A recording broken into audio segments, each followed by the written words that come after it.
Ézéchias prit la lettre de la main des messagers et la lut. Puis, il monta à la maison de l'Éternel et la déploya devant l'Éternel. Ésaïe 37, 14.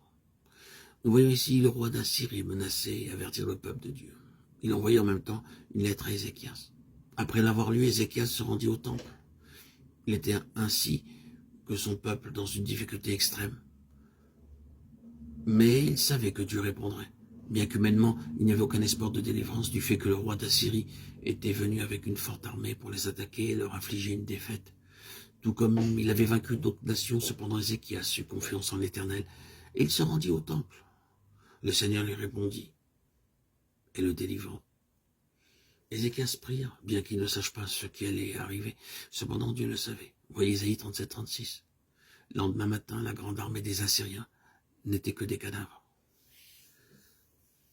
La leçon que nous apprenons ici est la suivante. Lorsque l'ennemi nous attaque de différentes manières, notre âme est de nous agenouiller dans la prière. Si seulement nous savions utiliser plus souvent nos genoux dans la prière, les tempêtes suscitées par l'ennemi se calmeraient. Ézéchias tourna son visage contre le mur et fit cette prière à l'Éternel, Ésaïe 38, 2. Je connais beaucoup de cas où le Seigneur intervint par son toucher guérissant.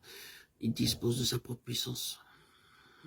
Mais nous devons l'invoquer avec une foi simple, comme Ézéchias, dont l'Éternel entendit la voix. Lorsque nous l'invoquons avec une foi enfantine, il nous répond. Toute expérience que nous traversons nous donne une foi plus forte. Dieu peut nous enseigner lorsque nous nous attachons à lui.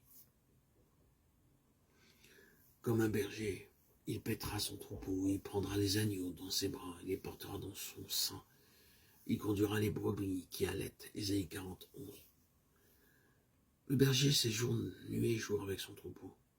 Lors de la naissance du Seigneur Jésus-Christ à Bethléem, beaucoup de bergers gardaient leur troupeau. La nuit, dans les champs, lorsque l'ange leur apparut, le Seigneur Jésus-Christ déclare « Je serai pour vous comme un berger qui vous garde jour et nuit ». Chaque matin, le berger emmène ses brebis paître dans différents pâturages. La brebis ne mange pas d'herbe sale ou sèche, elle désire de l'herbe tendre et verte, psaume 23. La brebis demande une eau propre. Elles ne boivent pas de l'eau sale comme le font les cochons. Le Seigneur Jésus-Christ sait exactement de quel genre de nourriture nous avons besoin pour satisfaire notre faim et notre soif. Ces paroles sont notre pâturage. Chaque matin, à midi et le soir, il nous donne sa parole. Le matin, nous recevons le plan céleste pour la journée. À midi, nous recevons la force pour ce qui reste de la journée. Et le soir, Dieu nous sonde avant que nous allions au lit.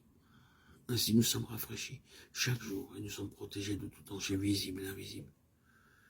Il est notre berger fidèle et bien-aimé. Il est toujours avec nous. Les brebis ont le don de reconnaître la voix du berger, bien qu'à beaucoup d'égards, elles soient très stupides. Cependant, elles ont le pouvoir de reconnaître la voix de leur maître. Le Seigneur Jésus-Christ dit « Elles ne suivront point un étranger, parce que leurs oreilles sont sensibles à la voix de leur maître. » C'est le privilège du croyant que d'entendre la voix du Seigneur Jésus-Christ et de le suivre.